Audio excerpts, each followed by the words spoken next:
తత మానవ మానయోహ అంటూ ఈ శ్లోకం యొక్క అర్థాన్ని జాహ్నవి ఇప్పుడు వివరిస్తుంది.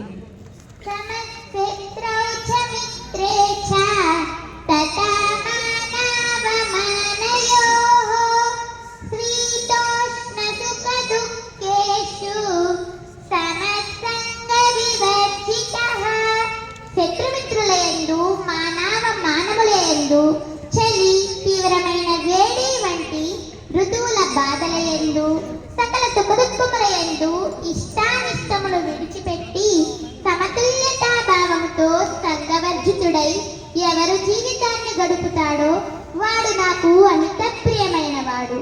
అతని హృదయము నాకు నిలయము. అతని యోగక్షేమాలకు సహితము నేను బాధ్యుడనని భగవంతుడు భరోసా ఇచ్చి ఉన్నాడు. కాబట్టి భక్తి అంటే ఏమిటో, భక్తుడైన వాడు ఏ విధమైన ప్రవర్తన కలిగి ఉండాలో మనమంతా తెలుసుకోవాలి.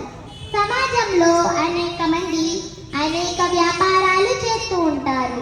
వారిలో కూల్ డ్రింక్స్, ఏసీలు మరియు కూలర్లు అమ్మేవారు వేసవి కాలం రావాలని, ఎండలు మండాలని, తమ వ్యాపారాలు సాగాలని కోరుకుంటారు.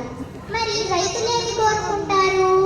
వానలు కురవాలి వానదేవుడా, వరిచేలు పండాలి వరిదేవుడా అంటూ మొక్కులు మొక్కుతుంటారు. ఒక ఇల్లాలు బట్టలు ఇప్పుడే ఆరేశాను, కాసేపు వర్షమాపు అంటుంది. అందరి కోరికలు సమంజసంగానే ఉన్నాయి. అందరూ కోరుకుంటున్నది తమకు మంచి చేయమనే. మరి భగవంతుడేం చేయాలి? కాలానుగుణంగా లోకరథాన్ని నడిపే ఆ పరమేష్ఠికి అందరూ ఒక్కటే.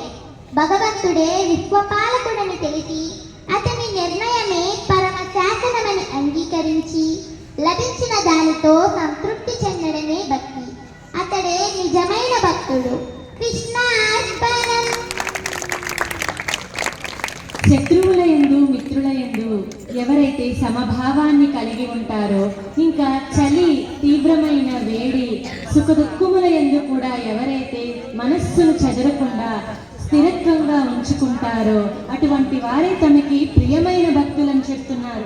ఇంకా ఏమంటున్నారంటే, ఇప్పుడు ఈ పాప ఉదాహరణలు చెప్పింది కదా, ఏమనంటే ఒక్కొక్కరు ఒక్కొక్క కోరికని భగవంతుడిని కోరుకుంటారు. మరి భగవంతుడు ఎవరి కోరికని తీర్చాలి అంటే, కాలానుగుణంగా ఆ లోకరథాన్ని నడిపే పరమేశ్వరికి అందరూ సమానమే కదా. ఇక్కడ భగవంతుని నిర్ణయమే శాసనమని మనం భావించాలి. లభించిన దానితోనే మనం తృప్తిగా జీవితాన్ని గడపాలి.